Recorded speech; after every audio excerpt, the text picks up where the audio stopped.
Hello and welcome to TheAIbumMan, and this is the return of one of my good old series called Trolling the Trolls. You see, one of the worst things about being on the internet and about making videos on the internet is you get a lot of people that really just hate you to your very core just because you have a differing opinion to them. They can say some pretty damn brutal things, and in my earlier days I admit it did certainly put me off a fair bit, but nowadays it's really like water off a duck's back, and I find a nice therapeutic way of dealing with the hate is to, well, talk about it, to troll the trolls, to make fun of it. This is a light-hearted series, very different to most of my music-based stuff, but it's something that people seem to get a kick out of watching. So let's begin. These first two comments are from one of the most infamous videos on my channel, which is called Matt Bellamy's Infuriating Comments. In this video, I was rather critical towards Matt Bellamy's move. This is when Muse were going to do the Second Law, which is their more dubstep type album, and I was very critical towards that direction. And I admit it was not a particularly good video, it's not a particularly well-informed video, but the hatred over that was completely out of proportion. Here's the first comment from TanMan23. And the second law unsustainable was all real instruments. You would know that if you weren't a fucking idiot.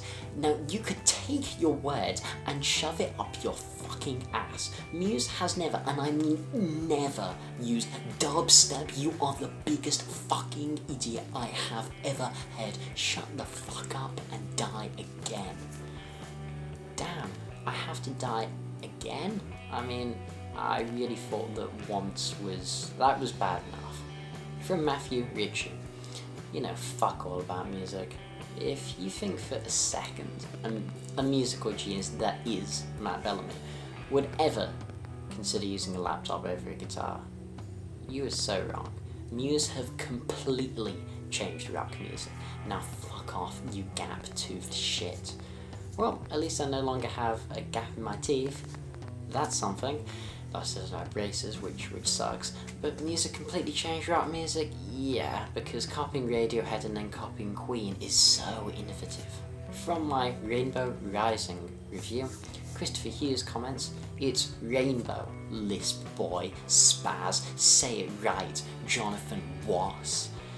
Now this was making fun of the fact that, certainly in a lot of my early videos, and for honestly most of my life, I was really quite unable to say the letter R. Yeah, kind of a bizarre thing, but like the British chat show host Jonathan Ross, who I've never been a particularly big fan of, he also couldn't say the letter R, hence the reference, and he's become particularly famous for, I suppose. But yeah, those comments, they always got me. You know, that was something I always felt was that bit too harsh, really. Oh, this is from one of my most infamous reviews, certainly in recent years, from my review of Mike Oldfield's last album called Man on the Rocks. You really wouldn't think the Mike Oldfield fanbase, you tend to think of them as, oh, they're going to be sort of middle-aged, oldish men all saying. And if they are very, very hateful people. Dear God, I've come across few fan bases that are worse. People say, oh yeah, Slipknot's fan base is bad or something like that, or, you know, Insane Clown Posse, but I'll counter those any day of the week with Mike Oldfield's fan base. Yes, it sounds an odd one, but dear God, does some of them get a bit extreme. So let's take a look. We could go on all day about comments from this video, but we'll take a look at a few. From KLE3 Good. Why do reviewers think that we care about anything they say? It's all arbitrary and each person's likes are different. I'm from the Tubular Bells and Almadorn days and loved them. I've played them over and over again long before this twerp was in diapers. I also heard this album and from the very first run through just loved it. He said how bad it was, then proceeded to say that several songs were actually pretty good. Obviously a double-minded little chap, isn't he? Anyways, well done Mr. Oldfield, you're a genius and have proven you can make wonderful music in any style. So the thing about this comment, which I just found so weird, I mean, most of it, okay, you know, whatever, it's him expressing his opinion, fine. But it was the part where he's saying, he said how bad it was, then proceeded to say that several songs are actually pretty good, loads of question marks, and then, obviously double-minded chap, isn't he? In what way? Now, the mistaken reasoning that Mr. KLE Freegood is committing is called the fallacy of division. He's assuming that just because the whole, I said that generally it was a bad album because I didn't enjoy it, that doesn't mean that the sum of that every single one of its parts actually needs to be bad in order to constitute an overall bad experience. Really, just anywhere over 50% really needs to for me to consider it a bad album, to be honest. So yeah, several of the songs on the album were alright, but it consisted of more than like the 3 songs that weren't too bad on it. It was like a 10-12 track album. So yes, as a whole, it was a bad album. There is nothing contradictory there. You're the one committing the fallacy, I'm afraid to say. From Carson Fowler. Now this is abridged because he just took a long time talking about a particular song, but then he goes on to say, looking at your YouTube still, you look like you smoke too much. It must feel so good to be so small and take down someone so big. I suspect that you're a poser. I love this sort of, you look like you smoke too much. In fact, I don't smoke, never have smoked, and have no intention on beginning to, but many people have said this in the past. Maybe, I don't really know why I seem to exude that in the slightest, really, and it must feel so good to be so small and take down someone so big. Well, I really wasn't trying to take the guy down. I was saying that I found his album to be a bit disappointing, a little bit shit. I'm really hardly taking him down, hardly taking a knife to Mike Oldfield's chest and ripping out his heart. I suspect that you're a poser. When people do this, it's one of those things that certainly grinds my gears. When people assume that just because you don't like one album or an artist, you're just not even a fan. You're not a real fan of them. And it's like, no, in fact, many of the artists I love the most, I'm the most critical towards because I have the highest expectations for them. Why do I hate Chinese Democracy by Guns N' Roses so much? Because Appetite for Destruction is my favourite album of all time, and because I hold them to a higher standard than most other bands. If another band delivered Chinese Democracy, yes, I wouldn't like it still, because it's just a bad album, and that's what matters at the end of the day. But for Guns N' Roses, and why I hate it as much as I do, is because I have higher expectations. From Nicola Colahan. Is the reason you always look like shit because you live with your head constantly shoved up your arse? Well, it seems I've been exposed. From my review of the Beatles' Revolver. Michael Paredes, very succinct in this one. The guys is ugly. Not just the guy, not just me, but all the many guys who were featured in that video. I mean, it was really just me talking to the camera in that video, but maybe they're saying the Beatles are ugly. I don't know who the guys are. I think maybe you mean the guy. This is one of the most bizarre arguments I've ever had on YouTube. I try not to get into debates on my comment sections. I don't really see the point. It's not often very conducive to anything. But on my review for Shadows in the Night by Bob Dylan last year, I did engage this guy called Ian Tuer. I don't know how the hell to say his name. And basically he was saying that my review was actually an invalid review because I enjoyed the album, even though Dylan's voice, according to him, was a bit off-pitch. And I said, well, regardless of whether it was a bit off-pitch, I still found it an aesthetically pleasing album. And he said that my opinion was objectively wrong as a result. So we had some extensive arguments on aesthetics. And I think, and basically, so it was a fairly, it was maybe a little heated, but it was a pretty polite argument. And then suddenly, I think basically at this point he considered defeat, was he just put, if someone gave you an enema, they could bury you in a matchbox. And I to this day do not understand this comment. An enema, as far as I know, is a fairly standard medical procedure, and it doesn't cause people to die. Really? Well, no, it's a fairly standard thing, and then they could bury me in a matchbox. Not just in a coffin or in a cardboard box, but actually in a matchbox. I mean, does this guy think that either I'm like that small, or does he not know how big matchbox is? Matchbox is maybe, that big. Well, that's a pretty big matchbox. I mean, what the actual hell? From my Men of Honor by Adrenaline Mob album review, and Brandon Squire comments, you're really going to try and talk shit about Zakk Wylde and Kirk Hammett? I hope they hunt you down and shove Zack's big ass boot down your throat. By the way, your opinions suck worse than British television.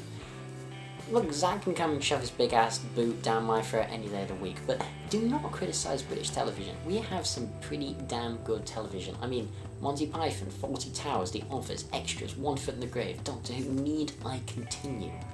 And this is, I mean, I said this in one of the other comments, but this is probably the single most confusing comment, or not confusing, but one of the most single weirdest comments I've ever received. This is from Dr. Talent Hunter on the same video as before. And he says, I got a great idea for you to use on your channel, but you have to agree to pay me $25 US, or 1% of any contract you sign as a pro music critic before January the 1st, 2016, before I tender it to you. Check out the arrow information paradox on Wikipedia to see the issue at hand. Mr. One Singularity will be the final judge in the matter if we have to arbitrate in the end, or I will choose the arbitrator. So many weird things about this. So firstly, he's trying to get me to pay for advice when obviously I have no fucking clue who the guy is. And he also is aware of that, which is why he says the arrow information paradox, which I did decide to look up. And yeah, it's right, it's when you don't know, obviously you can't know what the advice is before you tendered the money. So, it creates a paradox in that regard. But it was so bizarre. I mean, I get people offer me feedback and stuff all the time for free. I don't really need to pay money. He seemed like so formal about it, but what I really didn't understand was arbitrarily picking up Mr. One Singularity, who's a long-time viewer of mine and certainly comments on many of my videos over the years. It's just he'll be the final judge. I mean, I'm going to make a pretty safe assumption that Mr. One Singularity has no idea who Dr. Talent Hunter is, because I don't think anyone fucking does. Very weird comment. From my Flying Colours Live in Europe review, Timothy Coronado says, fucking Gollum? Fuck off, you troglodyte fuck. Fix the teeth, dick. Well, the thing I appreciate about that comment is that, troglodyte, that's a word you do not hear too often. Someone who's like a cave dweller or a peasant or something, or someone who's ignorant, I suppose. Yeah, troglodyte.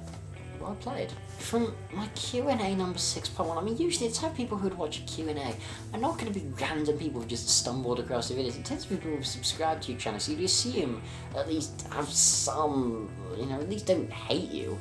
And then you get this guy called Father Damien Carras saying, this guy's a fucking idiot, get your hair cut, you smelly grab. Okay, I don't know what the fuck a grab is. Maybe it's like a grub, but a grab, dear God. And you know what? I'm actually going to get my hair cut soon. A tiny bit, like 2 inches to keep it trim, but technically it's a haircut. But why the hell are you watching Q&A of mine if you clearly don't like me? What is your problem, man? From Ballad of Hell 2, Space Weed 101, he has a, he's like, what Dr. Talent Hunter was trying to charge me for advice. Space Weed, he's giving it to me for free, and his advice is good. With a face and a voice like that, you should seriously consider this. Never making another video. Pro tip. Okay, well, that's it then. Bye. There's always something about short comments that are kind of fun in this series, and from my Fly on the Wall by AC/DC review, K-Town, JR and Taylor say, you my good sir, I knob. From my Is Paul McCartney Dead video, my most viewed video from my Rock Tale says, I get so many people say that I look like Mick Jagger, or maybe that I must be Mick Jagger's son, and Theo Gugiana Bravi said, upload a video of you singing Sympathy for the Devil and you'll have lots of views, so I suppose you should please allow me to introduce myself. I'm a man of wealth and taste. I've been around for a long, long year, stole many man's soul and faith. I was around when Jesus Christ had his moments of down and pain. Made damn sure that Pilate washed his hands and sealed his fate. Pleased to meet you. Hope you guess my name. But what's puzzling you is just the nature of my game. Oh yeah. This has been TheAIbumMan. Thank you for watching. Comment, subscribe, as usual. Long live rock and roll.